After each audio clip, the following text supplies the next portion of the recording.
Olá, bem-vindos ao Innovations for the Future Game World Builder Interview. Hoje com o Paulo de Carvalho. Paulo, grato por teres aceito Obrigado. esta, este convite para conversarmos um pouco sobre a Value Flow e o trabalho que tens vindo a fazer nos últimos anos. Obrigado.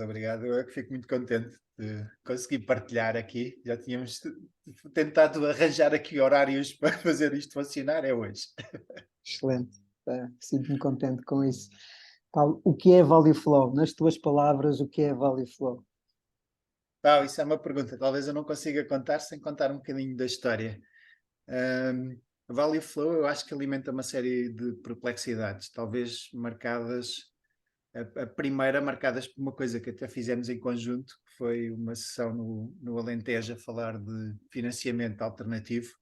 Sendo que há várias coisas antes que antecederam isso, mas isso aí eu acho que é um milestone importante na história da Value Flow, onde eu fui confrontado com esta perplexidade de existirem um conjunto de instrumentos financeiros que não estão a serviço necessariamente daquilo que é a vontade, neste caso a vontade de um grupo de agricultores, com projetos muito bonitos e necessários, mas que não encontravam espaço de financiamento nos instrumentos tradicionais e estavam à procura de outros. E, e muitos eram confrontados com limitações dos investimentos que tinham feito, que obrigavam a um determinado caminho, pelas regras que tinham sido estabelecidas, que era contrário àquilo que tinha que se fazer no território, nomeadamente os incentivos à agricultura e sobretudo à pecuária, exigiam áreas de pastagem quando o que é necessário é plantar árvores e reverter um bocadinho a desertificação e tentar semear água, como se diz. E isso deixou-me bastante perplexo. E a partir daí houve uma série de conversas que aproveitaram também o período de pandemia e que se cristalizaram na ideia do Value Flow. E as conversas eram como é que nós conseguimos ter uma economia que é mais próspera e que está mais perto de potenciar a vida, desde o nosso referencial de vida humana, mas depois toda a vida. E a grande pergunta que mantém a Value Flow viva é porque é que nós, enquanto humanos, valorizamos um conjunto de coisas e a economia valoriza outras, que não são necessariamente as mesmas e muitas vezes entram em conflito. E observando estes dois domínios, o que nós temos vindo a perceber é que aquilo que nós valorizamos enquanto indivíduos, enquanto humanos, é muito consistente com aquilo que a natureza valoriza, né? Com os valores, vamos chamar-lhe valores da vida. Há muita congruência, há muita coerência, não é?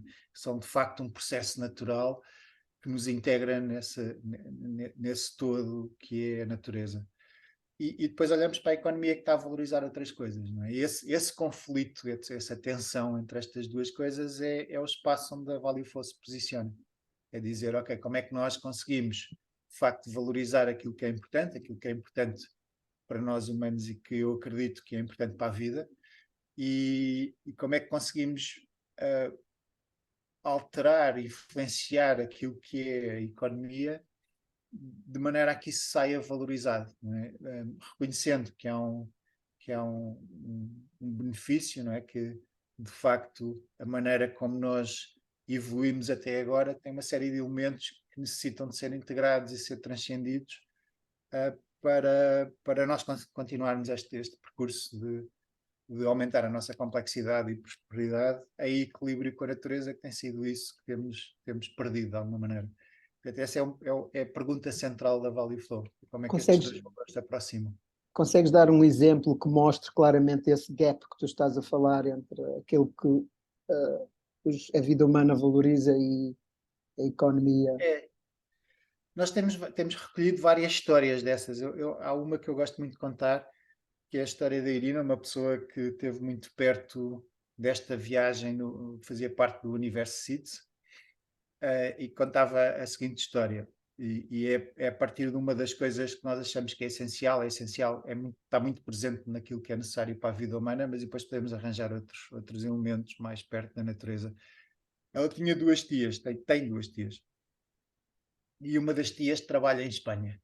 e o trabalho que ela faz, emigrou, não é? Emigrou, saiu da Roménia, a Irina é romena, saiu da Roménia e foi trabalhar para a Espanha. Portanto, é muito reconhecida pela família como uma pessoa que se sacrificou, não é? Para trazer abundância económica para a família, envia recursos financeiros para casa e é muito apreciada pela família. E o que ela faz, ela é uma cuidadora e, portanto, cuida de idosos para famílias espanholas e por isso é pago, né? E recebe um dinheiro. E, portanto, aqui há uma economia que funciona e que propicia este trabalho. Ela tem outra tia, do ponto de vista de trabalho, do ponto de vista funcional, faz exatamente a mesma coisa. Só que cuida dos idosos da família. Acabou por ser a pessoa que naturalmente ficou a cuidar da família quando os outros tiveram todos que sair, emigrar e para procurar ou arranjar soluções para procurar a sua prosperidade financeira. O trabalho é exatamente o mesmo, não é? Eu imagino até que ela o faça com mais dedicação, não é? Porque faz para a família, não é? Portanto, faça com outro cuidado. Um, e este tem zero valor económico. E a própria família não reconhece esse valor. Portanto, reconhece muito mais no sacrifício desta pessoa que traz de facto abundância económica do que desta outra tia que está em casa a fazer exatamente o mesmo trabalho. E isto é um fenómeno com o qual eu me relacionei de forma muito simples. Não é? Eu tenho casos desses na minha família, tenho casos desses na minha família alargada, não é? Na pertença com os meus exemplos e histórias dos meus amigos. E, portanto, este é um exemplo de como a economia pode distorcer um elemento da nossa vida que é essencial para a vida, porque se nós não tivermos a economia do cuidar, não é? A economia no sentido lato da palavra, se não tivermos estas ações, de facto não temos sustentabilidade da vida humana. Não é? E este é um exemplo muito humano, mas há outros semelhantes na natureza. Talvez aquele que nos tenha causado mais perplexidade e que foi inclusive fruto de uma das experiências que fizemos no Valley Flow, assim, de forma mais profunda, é reconhecer, por exemplo, que hoje em dia no mercado imobiliário uma terra vale bastante mais se tiver terra planada, portanto, livre de qualquer tipo de vegetação e pronta para um qualquer uso humano. Mesmo que seja uma terra agrícola, pronta para instalar não sei quantas estufas ou fazer uma plantação extensiva, esta terra despida de vida vale mais do que a terra ao lado que está cheia de vida e que está cheia de árvores e que tem vegetação e que foi deixada um bocadinho, vamos chamar-lhe ao abandono, não é? Foi rewild naturalmente, falta de cuidado. Essa terra no mercado imobiliário vale menos. Porquê? Porque como a principal função, uma função utilitária, que é o que é valorizado pela economia, é que a economia cria este tipo de distorções. E portanto isto é um exemplo de como, são dois exemplos, duas histórias simples de como a economia cria essas distorções de valor. Grato, Paulo. E se eu, nas tuas palavras, na descrição que tu fizeste do caminho e daquilo que é o Value Flow, entendi que é um espaço de experimentação, é um espaço de, tu próprio já usaste a experiência, a palavra de construção de experiências que vão mostrando esse gap, que vão tornando visível essas histórias que tu estás a contar. Como é que vocês fazem isso? Como é que é feita a intervenção? Como é que escolhem as experiências? Portanto, dá-nos alguns exemplos de áreas em que o Value Flow hoje está a experimentar, está a construir essa ideia e como é que o está a fazer? Nós, enquanto associação, acho que temos assim uma característica muito especial, porque tentamos ser muito orgânicos naquilo que fazemos, não é? E, portanto, temos tido muitas pessoas que se juntam, estão muito ativas durante um período, estão interessadas em experimentar ou explorar qualquer coisa, e o que nós tentamos é criar um contexto para essa experimentação e depois ter o seu espaço, ter o seu invólucro portanto, e depois poder informar qualquer coisa, não é? Poder haver um resultado de aprendizagem ou para os intervenientes ou para o universo mais alargado, nós queremos sempre que seja para o universo mais alargado, do que é a experiência. Portanto, mantemos a organização muito, muito fluida. Portanto, o início de uma experiência é só alguém ter vontade de olhar para um ângulo qualquer que tenha a ver com esta tensão e bora lá, vamos lá fazer isso, vamos lá perceber o que é que isso é. E, portanto, nós fazemos várias experiências, umas que têm têm um objetivo muito mais concreto, ou seja, tentam criar um artefacto qualquer, um instrumento qualquer muito concreto. Outras que são awareness, portanto é mesmo criar uma experiência que na verdade faça boas perguntas e permita um coletivo navegar essas perguntas e depois chegar à conclusão do que é que está vivo. E sempre, durante todo o Valley Flow, o que nós fazemos é ter um espaço que é um espaço dessas conversas, okay? Quer em preparação, e portanto a própria conversa, o próprio espaço de conversação é já um espaço onde nós exploramos aquilo que queremos fazer, não é? Onde vamos fazendo a investigação, entre aspas, daquilo que queremos explorar. E portanto temos, para te dar um exemplo, nós mantivemos, e é ainda um dos instrumentos que temos disponível, não é? Podemos fazer isto a qualquer altura, uma sessão de 3 horas, que nós fizemos fundamentalmente online, devemos ter feito aí para umas 150 pessoas, talvez já, e que nós chamamos What's Value, What's Money? E que basicamente é esta pergunta: o que é dinheiro para ti? O que é valor para ti? E levamos um coletivo de pessoas a refletir individualmente, em conjunto, sobre isto, fazendo boas perguntas do que é dinheiro depois, e o que é valor. E depois chegarmos aqui a uma conclusão coletiva, não é? Um espaço coletivo que depois que crie uma consciência da diferença e semelhança entre estas duas coisas e que depois possa ser útil para as pessoas no seu dia a dia, que informe de qualquer coisa, que dê uma perspectiva nova sobre o dinheiro e o papel do dinheiro, o papel do valor e como é que estas coisas se interceptam.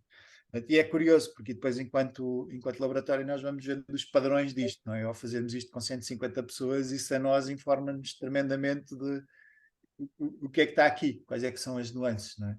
O que é que está aqui neste universo que nós chamamos de dinheiro, não é? E como é que nós convivemos com ele, e o que é que está aqui nesta coisa que nós chamamos de valor, e como é que convivemos com isso. E, portanto, nós vamos tendo, enquanto laboratório, vamos tendo muito material para falar disso.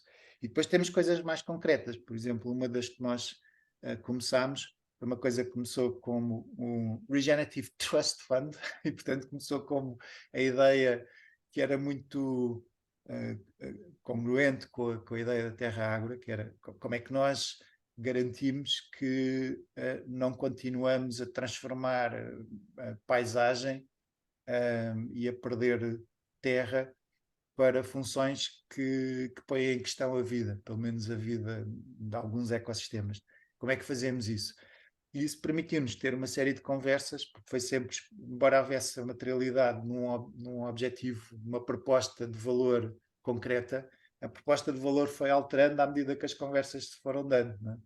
Nós fomos percebendo, face à proposta de valor, é quase como se nós dissessem: olha, então e se nós fizéssemos isso? Nós fizemos a pergunta: então se nós fizéssemos, se houvesse um instrumento que fazia isto, o que é que acontecia? E as pessoas iam-nos dando uma resposta e nós íamos transformando o instrumento, que se transformou agora naquilo que nós chamamos o Value Flow Platform, aqui um nome mais genérico, mas que na verdade começou como um Trust Fund. E o que nós percebemos aí foi o que é que a complexidade deste sentimento de posse, em particular do sentimento de posse de terra, não é? E percebemos isso no contexto português, com uma série de entrevistas e conversas coletivas com proprietários sobre o que era este sentimento, até que ponto é que eles estavam dispostos a deixar esta ideia de posse de lado e assumir um papel de stewards. E, portanto, fomos fundo nisso e percebemos que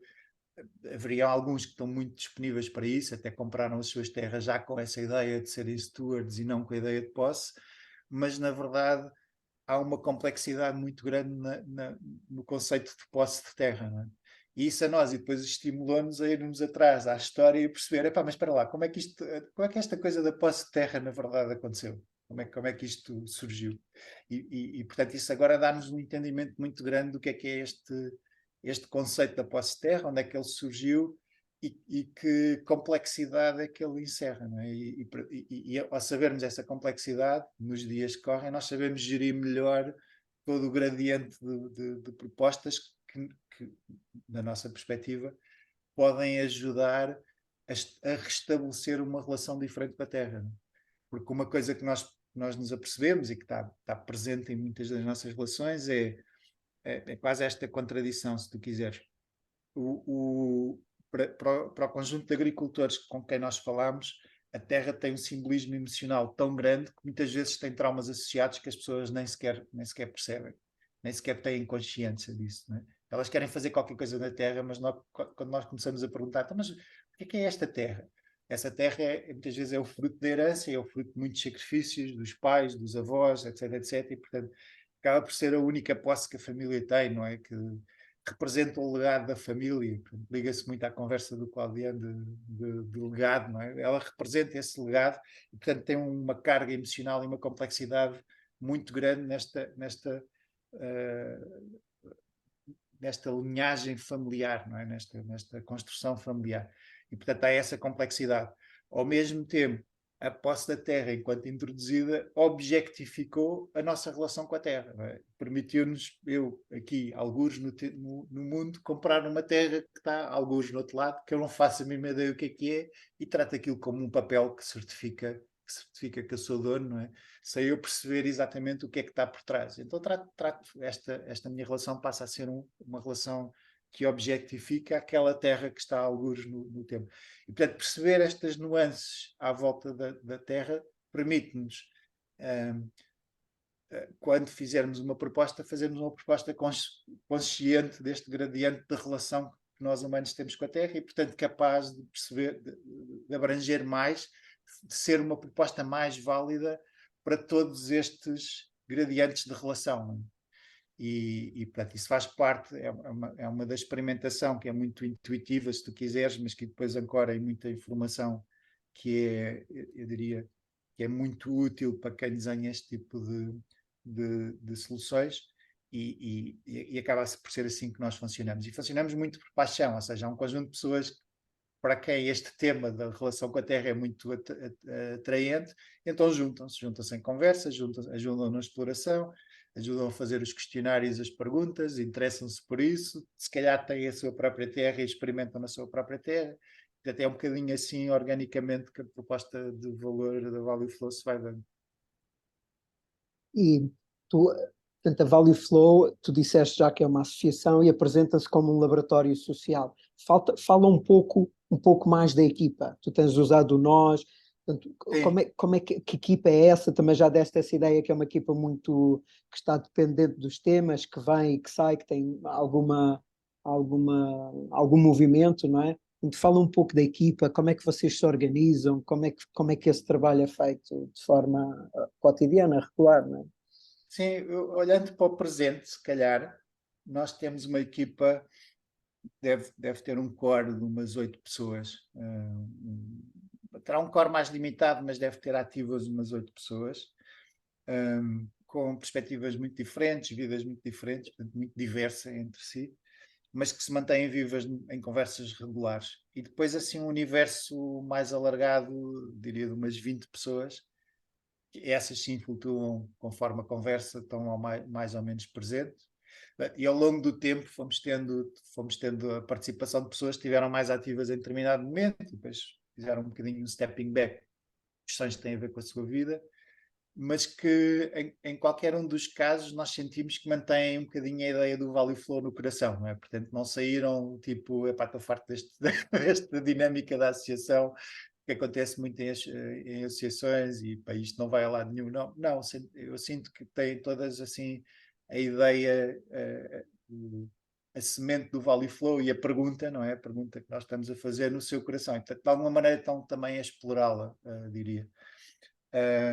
Como é que nós nos organizamos? Nós fomos criando estas experiências, por exemplo, esta do que nós chamamos inicialmente Regenerative Trust Fund, tinha uma dinâmica, acontecia regularmente a um dia, e portanto há um dia que é um espaço de conversação sobre este tema e esta experiência, e aí dão-se as coisas. Não é?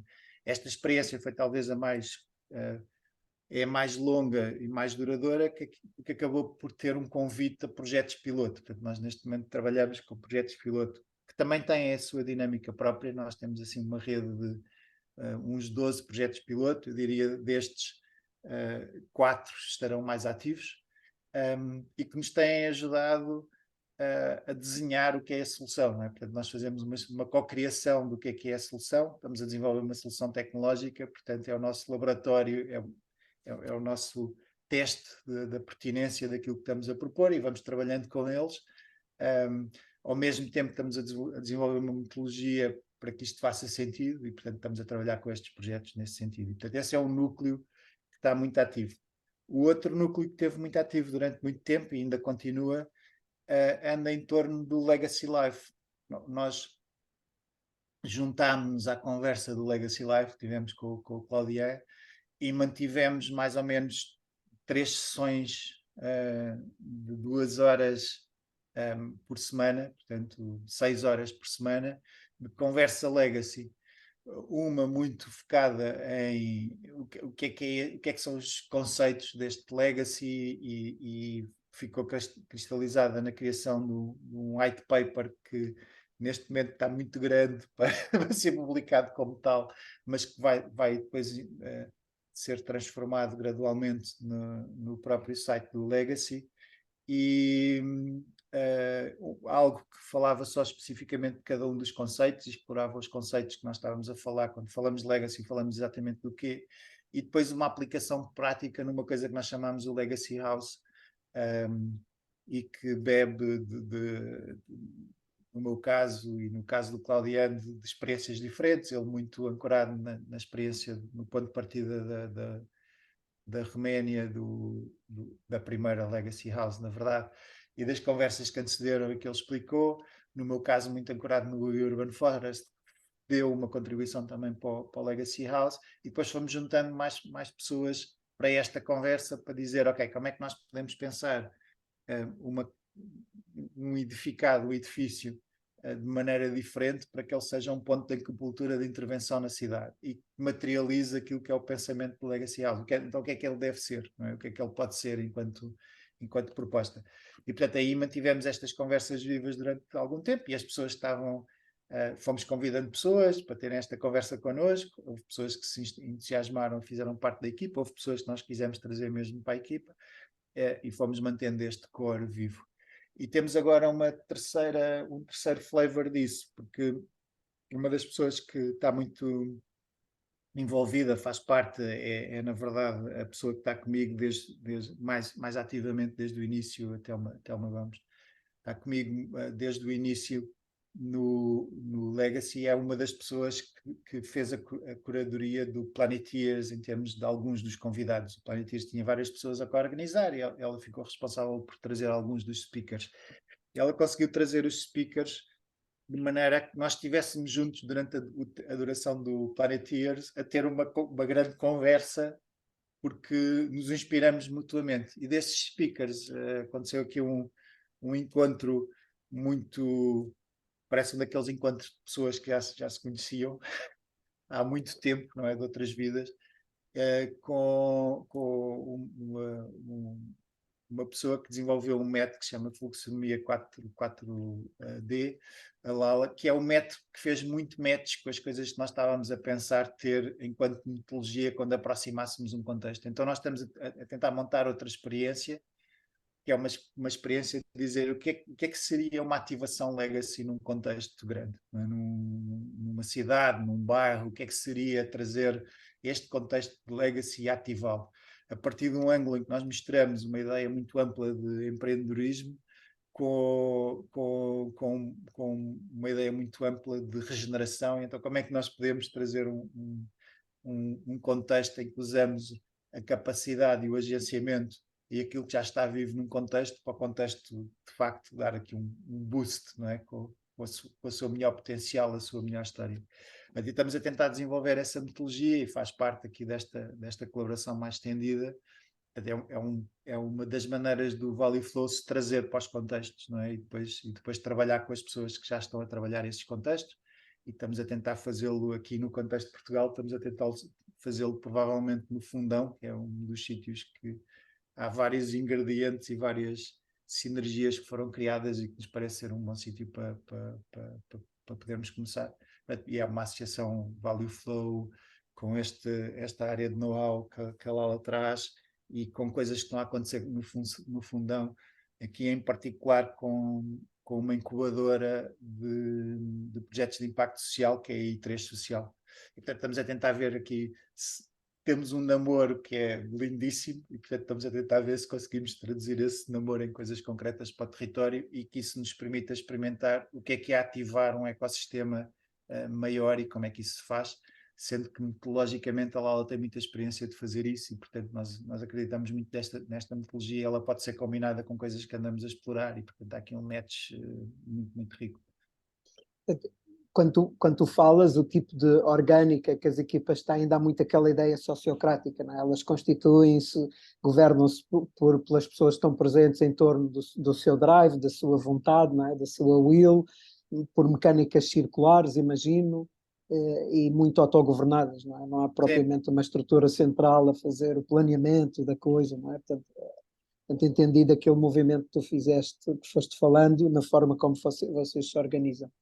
E tu trouxeste para cima da mesa o elemento, e uma das equipas, é, que tem estado a trabalhar esta dimensão do legacy, e peço-te isso, Paulo, que tu estabeleças esse link, não é?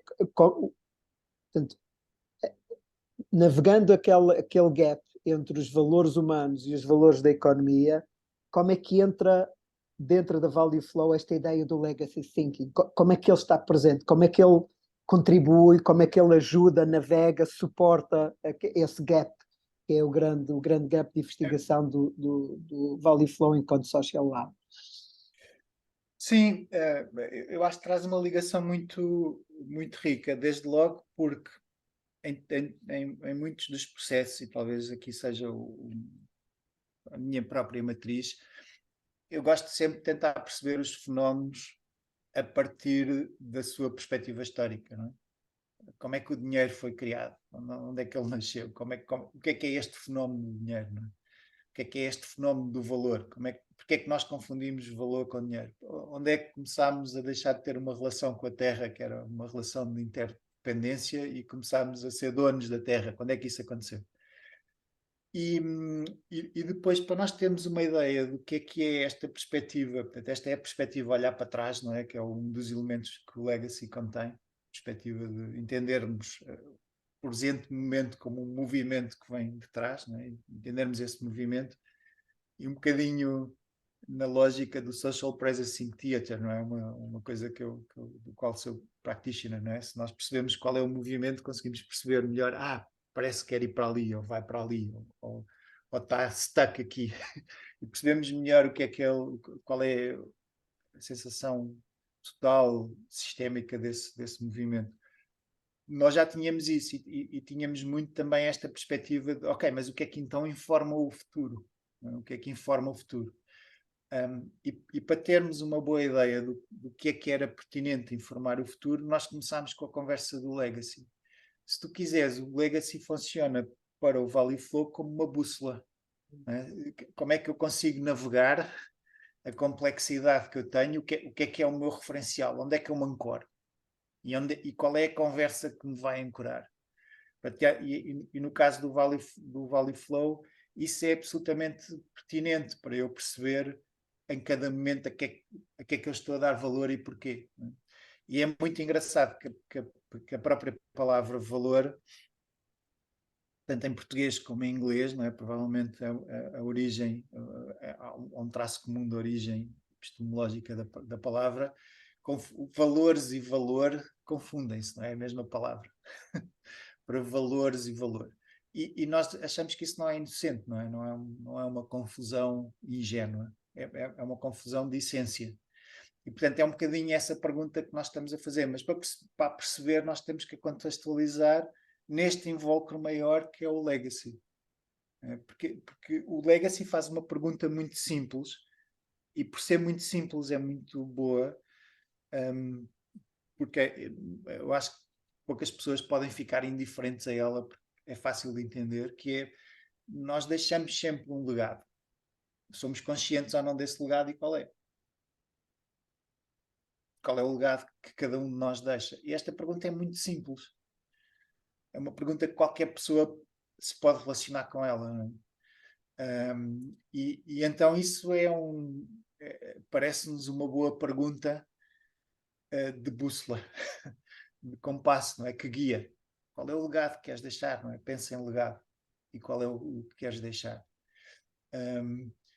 E portanto, daí essa conversa. E em determinada altura não distingui, é de tal maneira a interseção que não distinguimos a conversa, que ela acaba por ser a mesma, não é? Porque na verdade, e depois as pessoas respondem numa determinada direção precisamente porque estão a valorizar determinada coisa, porque têm determinados valores. E o valor é uma valorização potencial, se quiser. Estão a valorizar determinada coisa. E depois tem sido interessante que quando nós olhamos para isso, e olhamos para isso mais do ponto de atenção, falaste da sociocracia, quase uma evolução à sociocracia, trazer isso para um contexto que é um contexto lato, temos encontrado que, e daí depois a construção que fizemos depois nós podemos falar disso noutra conversa, mas no Life Contribution Index, em torno da ética, que é perceber que sempre que nós temos uma certeza muito grande ou estamos stuck, na verdade há valores que estão em choque. Né? Esse stuck tem sempre presente forças e essas forças referem-se sempre a valores que estão em conflito. E isso é normal na vida, é assim que a vida se dá. E portanto nós sermos conscientes deles e dar-lhes para lhes conseguir dar uma direção, para conseguir resolver essa tensão que nos bloqueia, né? Essa direção é uma direção que, se for informada pelo legado, surge muito mais naturalmente. E portanto estas duas conversas acabam por ser conversas que são a mesma, não é? São duas perspectivas diferentes sobre a mesma conversa. E foi assim que aconteceu também no Value Flow. Paulo, tornou mais visível, não é? Aquilo que dentro, como é que a Value Flow vê este legacy thinking, como ela é co-criadora disso na sua própria ação ou com a sua própria ação. Tu falaste do Life Contribution Index, esse é o outro dos projetos que a Value Flow está a fazer. Podes dar só Eu vou-te porque o apresentar, Claudian se calhar, também falou. desta O Claudian maneira. também falou dela na conversa do Legacy Thinking e vale a pena contextualizá-lo, embora a minha intenção seja que a gente depois possa ter uma conversa só sobre o Life Contribution Index. Eu contextualizo e ponho isto nesta perspectiva. Eu durante um dos projetos que nós tivemos muita presença, aliás, 3 das pessoas mais ativas do Value Flow são pessoas que estiveram muito ativas no projeto da SEEDS. Foi o projeto da SEEDS, que é uma proposta para uma solução económica alternativa baseada em blockchain, em Web 3.0, e foi o meu aprofundar do que é isso, o que é o Web 3.0 e como é que ele pode ser relevante tecnologicamente para ajudar a estes desafios. E pode ser é muito relevante tecnologicamente para estes desafios. E quando nós começámos a fazer isso, eu mantive durante um ano e qualquer coisa três laboratórios. Portanto, um laboratório que nós chamávamos o seeding, que no fundo era um bocadinho como é que nós pensamos fluxos financeiros, sobretudo para suportar o início de projetos, de investimento, fluxos de investimento, de uma maneira um bocadinho mais ampla e regenerativa. E o que é que isso seria? E, portanto, foi um espaço de laboratório que aconteceu regularmente também, 3 horas por semana, em que se juntavam pessoas e se juntaram pessoas com muito pensamento já sobre isto, né? Desde as moedas locais, pessoas de moedas locais que estiveram associadas a projetos de moeda como o Brixton Pound e outros bem-sucedidos. Juntaram-se estas pessoas à volta desta mesa, destas conversas. O outro que nós chamávamos o Cognitive and Nervous System. Como é que nós temos uma inteligência coletiva a operar em um sistema nervoso que une estes projetos, esta miríade de projetos que na altura tínhamos no CIDS e que informa isto. E depois outro laboratório que olhava um bocadinho mais para a colaboração, embora o Cognitive and Nervous System também o fizesse, mas olhava um bocadinho mais para a colaboração e as dinâmicas de colaboração entre projetos e interprojetos. E esses foram laboratórios muito ricos. E o que nós percebemos ali foi que haviam 3 grandes gaps no CIDS. O primeiro gap era perceber, ok, nós estamos todos a movimentar, mas para onde? E como é que dizemos que isto é bom? Há um movimento que é muito bem intencionado. Mas como é que eu sei? Dei 3 ou 4 passos ao final do ano, olho para trás e vejo, muito giro, estes passos foram exatamente na direção que eu queria ir. E ninguém sabia responder a essa pergunta. E, portanto, o Life Contribution Index é dizer assim, ok, como é que nós estamos de facto a contribuir para a vida? Como é que fazemos uma avaliação que tem imensa problemática, mas como é que fazemos uma avaliação para dizer, sim, estamos aí na direção certa ou não? Aqui enganámos, temos que inverter. Sabendo de antemão, muitos destes projetos experimentavam coisas e, portanto, o mais que era expectável era que cometessem erros. Então, como é que se cristalizava essa aprendizagem? Se eu não sei exatamente comparar o sítio onde eu estou e o sítio onde eu estava e avaliá-lo, então eu vou ter muita dificuldade em aprender o que é preciso aprender. Então, como é que isso se faz? Mas perceber que isso só é possível pela ação e que isso está eminentemente relacionado com o fluxo financeiro e o fluxo de capitais. Se quiseres, na perspectiva do Value Flow, com o balanço entre múltiplas perspectivas de capital que estabelecem um fluxo que é um fluxo harmonioso, que é um fluxo de vida. Não é? As coisas não estão estagnadas. É a coisa que, se olharmos para a água, nós sabemos se a água está parada, estagnada e qual é o cheiro disso, qual é o sentir disso, e que pode ser muito interessante em espaços para processos de vida, não é uma apreciação qualitativa, e como é que ela está a fluir. E portanto, sabemos distinguir entre estes duas possibilidades para a água, entre muitas. Portanto, é fazer a mesma coisa para estes fluxos, transformam um capital no outro. E, portanto, estes elementos não são dissociados. Portanto, o elemento que traz incentivo financeiro, o elemento que traz uma forma de colaborar e de cooperar num determinado ecossistema e o instrumento que diz o ecossistema e cada um dos seus indivíduos está a andar ou não na direção certa, acabam por ser elementos sinergéticos. Cria-se aqui um triângulo que é sinergético e é muito difícil tu descorrelacionares um do outro, sendo que cada instrumento tem depois a sua complexidade, mas cada um beneficia o outro, não é? E tira informação e põe informação a fluir, que é importante para o outro, do ponto de vista quase de desenho de sistema, mas mais do que isso, mais profundo do que isso. Portanto, a informação informa cada uma destas coisas. Portanto, é isso um bocadinho que fizemos. E o Life Contribution Index responde a essa questão. Ok, como é que eu sei se dou 3 passos, como é que eu consigo ter o mínimo de rigor que me permite dizer, aqui preciso de aprender mais estas coisas, na verdade pensava que sabia, mas não sei, aqui faltam-me estas, aqui spot on, estou mesmo a atingir estes resultados que eu tanto ansiava, não é? E isso pode ser demonstrado para outros. E estas coisas estão associadas ao ciclo de criação de valor, que foi outra coisa que nós nos preocupámos muito em entender, é como é que nós, na verdade, criamos valor. O que é isto de criar valor, não é? E como é que nós fazemos isto de uma maneira que seja mais íntegra com o pensamento natural, não é? Com aquilo que a natureza faz em termos de processo de criação de valor.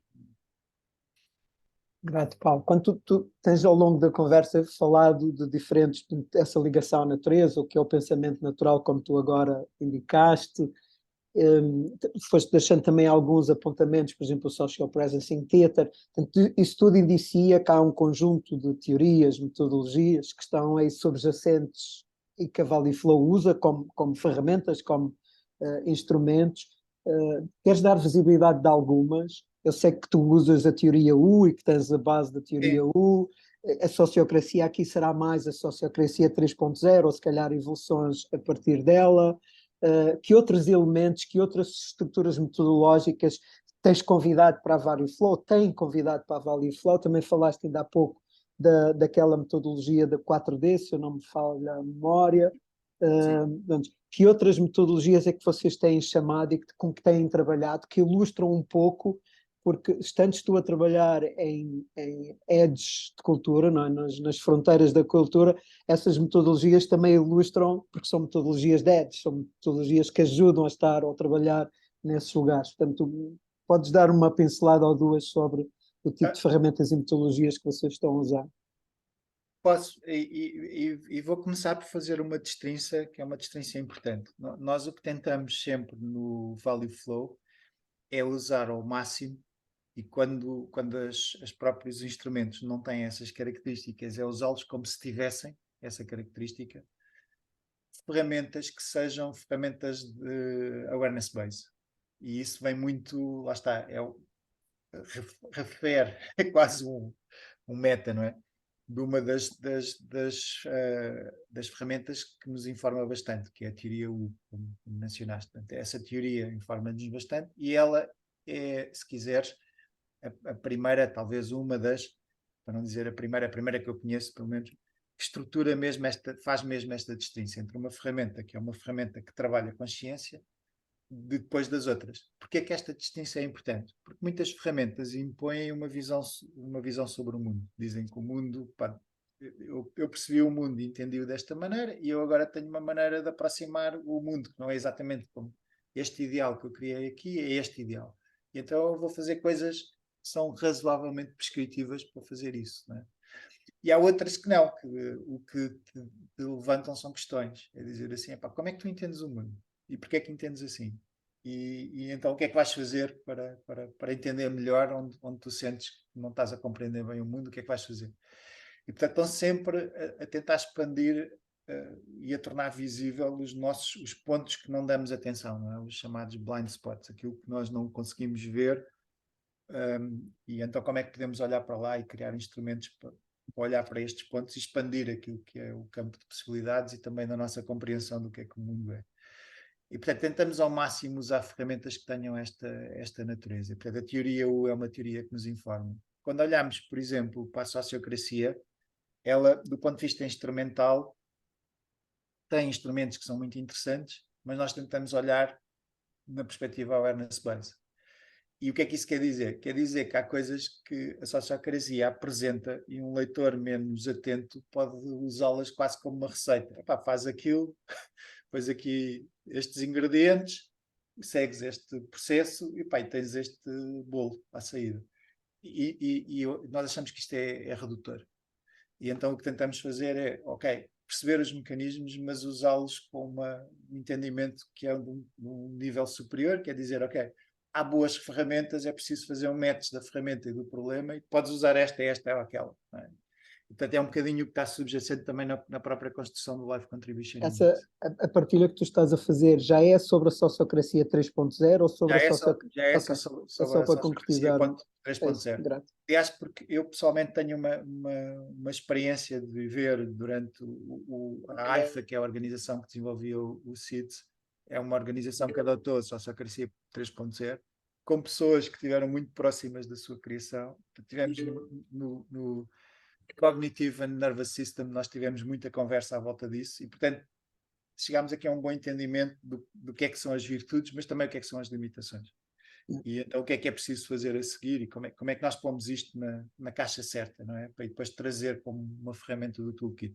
Portanto, é verdade, usamos alguns dos princípios da sociocracia 3.0 e eles são importantes e têm essa, mas com esta consciência, e a mesma coisa talvez para alguns elementos da teoria integral, mais ou menos com a mesma consciência, que é se nós não tivermos cuidado, para algumas pessoas isto é visto como uma receita e tu confundes algo que te dá uma perspectiva abrangente do mundo com, não, isto é a matriz com a qual tu lês o mundo. E quando fazes esse passo, estás a deixar de usar a ferramenta como uma ferramenta de awareness e passas a usar a ferramenta como uma ferramenta prescritiva. Não é? E pronto, temos sempre muita sensibilidade a isso nas ferramentas que usamos.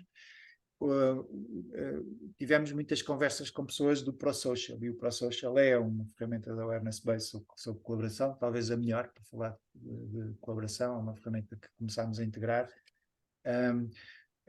Estamos a utilizar o Warm Data. O Warm Data é um laboratório de awareness base que foi desenvolvido pela Nora Bateson, que fala desta coisa de como é que nós olhamos para a informação, mas o seu calor e como é que fazemos isso conscientes conscientes da riqueza que fica sempre escondida e do facto de estarmos a fazer isto sobre sistemas vivos. Então o que é que isso quer dizer? E portanto com uma matriz que vem da família Bateson, da linhagem da família Bateson muito presente naquilo que é o entendimento da biologia e dos fenómenos naturais. E estamos a usar o que é mais? A fluxonomia 4D, estamos a integrá-la agora há pouco. Ela tem alguns aspectos que são um bocadinho mais prescritivos, porque é uma metodologia para fazer, mas tem muitos que são desta natureza, são tomar consciência de alguns elementos. Estes são alguns dos que nós queremos Tu combinar. falaste também de múltiplos capitais, falaste também do pensamento em sistemas vivos, Estava-me portanto, o aqui a faltar desenvolvimento essa, e regenerativo. obviamente a formação a prática regenerativa da rigénesis, e portanto essa está presente em milhentas coisas do que nós fazemos, portanto é mais uma. Obrigado por lembrares, faltava isso. Grato, Paulo. Eu gostava, estamos a chegar ao fim, a começar a terminar, ou a apontar para terminar, eu gostava que tu falasses um pouco de ti, no sentido de como é que tu cuidas de ti, não é? Enquanto game world builder, enquanto alguém que está a fazer esta construção, esta cocriação, portanto, seja onde for um bocadinho mais para trás, já há 4 anos, sensivelmente, talvez mais até, desta cocriação de Value Flow, incluindo o SEEDS, o movimento do SEEDS, todos aqueles laboratórios que tu foste falando aqui, e se formos ainda para o Urban Forest, ainda mais para trás, não é? Ainda mais vamos. Como é que tu cuidas de ti? O que é que tu fazes? Quais são as práticas? Quais são as coisas que tu tens para te manteres íntegro todos os dias, lidares com aquilo que funciona e aquilo que não funciona, ires buscar a tua energia para vamos experimentar vamos experimentar desta maneira, vamos experimentar daquela. O que é que tu fazes? Como é que tu mantens essa sanidade? Tu já falaste um pouco do Social Presencing Theater, como algo que tu fazes para ti, não só, mas que também fazes para ti. Então, o que mais, que outras coisas, como é que tu cuidas de ti neste processo? Olha, eu sinto que podia cuidar mais. Portanto, essa é a primeira nuance, e vejo isso quase como um padrão que até encontra muitos pares, que às vezes nós não cuidamos de nós assim tanto, não é? Eu podia cuidar mais. Tento manter os meus equilíbrios. Há um elemento que é muito importante para mim, está mesmo aqui atrás, até posso tirar aqui temporariamente o blur, vou fazendo isso enquanto falo. E que é aquele piano ali e as guitarras ali ao fundo. Então, a música para mim é talvez o meu instrumento. Eu faço, não sou músico de formação, mas sou músico de coração. E então uso a música quase como o meu instrumento meditativo. Percebi que esta é talvez a minha forma natural de meditar. E, portanto, utilizar as mãos e os ouvidos e a capacidade de tocar um instrumento enquanto uma forma meditativa de estar. Então isso faço muito. Sempre que eu preciso de uma pausa, há pessoas que pausam e vão meditar de uma maneira mais tradicional. Eu pauso e vou meditar para o piano. E, portanto, uso isso como uma fonte de meditação. E isso é muito importante. A outra coisa que tem sido muito importante é ter feito isso num contexto que para mim é um contexto seguro. E, portanto, tenho feito isto com muito apoio da minha família e com muito. Sempre com desafios, mas a partir até do espaço onde estou confortável em casa, isso tem sido um alívio, não é? Tenho sabido bem ter esse contexto em que eu estou no espaço, me sinto perfeitamente tranquilo. E depois talvez a outra coisa que tenha feito para me cuidar é fazer coisas que de alguma maneira criam janelas para eu próprio me conhecer e me aprofundar. Então tento fazer uma dessas por ano, uma dessas coisas por ano. E este ano escolhi por convite, mas era uma coisa que estava no meu radar fazer, o programa da Lucille Foundation, que tem assim um nome interessante, que é o Holistic Visions, e que é um programa que traz um coletivo, mas que tem uma componente de desenvolvimento pessoal, e aí é quase eu deixar o meu lado facilitador e ser facilitado no processo para eu próprio me entender. E, portanto, é fazer uma destas por ano que, de alguma maneira, são focadas em mim e no meu desenvolvimento. podia-me cuidar mais. Por exemplo, uma das coisas que tenho tido alguma flutuação é praticar desporto. Estou agora a tentar retomar, mas que pós-pandemia e até pelas rotinas de trabalho que eu tenho, se calhar foi uma das coisas que desleixei e que agora preciso de retomar, é uma daquelas. E tenho sempre estes espaços de escape na natureza, isso para mim é fundamental. Aqui, muito ligado à água, né? Eu sou um bicho de água, então tentar sempre ter aqui alguma ligação à água. Se calhar acontece mais em momentos planeados, mas é para mim muito importante. E depois a ligação, fazer caminhadas e andar no meio da natureza, que isso faço com mais alguma regularidade. Acabam por ser assim os meus respirar mais alargados e que me dão energia para continuar.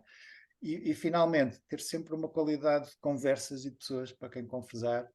Nós mantivemos o nosso Sense 3 durante muito tempo, não é? E esses espaços de conversação, nós podemos olhar para eles de várias maneiras, não sendo círculos, no nosso caso o Sense 3, não sendo um círculo de homens formal, nós não o pomos com esse, mas acaba por ser, não é? E esses espaços são espaços de equilíbrio e são muito importantes para mim. Grato, Paulo. Também praticaste heartfulness, a meditação heartfulness? Sim, sim. E mantenho, não com tanta regularidade, lá está, porque, como te disse aqui, a ligação com os instrumentos e com a música acaba por ser mais natural e mais forte para mim, e é muito mais um momento de pausa para mim. E faço sempre, toco sempre de manhã, acabo por ter umas rotinas que são mais naturais para mim, mas fiz, sim, fiz Arte durante muito tempo e sempre que sinto, espera lá, há aqui preciso de uns ajustes e tento fazer isso também. Sim, eu gostava, não sei se o Vasco ou a Dani, depois veremos quem venha falar também um pouco sobre o Artfulness e em particular como é que está o movimento em Portugal. Hum. Para fechar a conversa, Paulo, eu gostava que tu falasses um pouco da tua essência. Como é que tu caracterizas a tua essência? Tu tens estado a trabalhar e a falar sobre valores, e andar nesta conversação entre o que se valoriza e os valores que estão por trás daquilo que se valoriza, não é? Portanto, que caminha para esta ideia de essência, e a essência também é um dos construtos determinantes no desenvolvimento regenerativo. Que essência? Como é que tu descreves a tua essência? Como é que tu falas sobre aquele, a tua luz, não é? A tua luz no mundo, a tua unicidade no mundo? Hum. Ah, eu acho que é mais fácil os outros falarem daquilo que parece ser a nossa essência do que nós próprios, porque eu acho que a continuo a descobrir. Eu posso falar do que me ilumina, do que eu sinto que me mantém vivo e ativo, e que eu não tenho a certeza da minha essência. Um, e é muito esta curiosidade e depois a capacidade e o interesse em colar coisas que são aparentemente dispersas no universo, não é? Arranjar interligações, conexões entre coisas que aparentemente são pontas soltas do universo e, portanto, fazer essas ligações. E isso dá-me imenso gozo explorar este espaço em que eu vejo, para lá, mas isto tem a ver com isto, como é que estas duas coisas se ligam, e fico muito estimulado. Portanto, a minha essência é essa, é conseguir abranger a um nível de compreensão que é razoável para começar a fazer pontes, coisas que são dispersas e trazê-las para um todo que é mais coerente. Portanto, se quiseres, a minha essência tem muito a ver com esta capacidade para criar esta coerência, de preferência em grupos e em coletivos. Não é? Tanto que, por exemplo, não falámos disso, mas o instrumento financeiro que nós estamos a pensar é um instrumento financeiro que faz este shift do indivíduo para o coletivo. Portanto, esta coisa dos espaços de colaboração multi-pessoas, multi-organizações, traz-me muito vivo, não é? E ter este cruzamento entre juntar pessoas que têm perspectivas diferentes de coisas e conseguimos ter uma conversa onde se sai com maior coerência sobre estas coisas dispersas, é a coisa onde eu sinto, é a coisa que mais me energiza e, portanto, é um bocadinho da minha essência fazer isso, eu sinto. Grato, Paulo, grato por teres aceito fazer esta viagem comigo e termos esta exploração, tornar visível o teu trabalho e a tua contribuição para todos nós, a tua Gra- exploração nesse contexto. Grato. e grato a ti por ires dando a revelar estas vários Game Worlds que eu acho que trazem todos um enorme contributo para aquilo que imaginamos ser o melhor futuro para todos. Portanto, grato por isso, Marco. Grato, Paulo.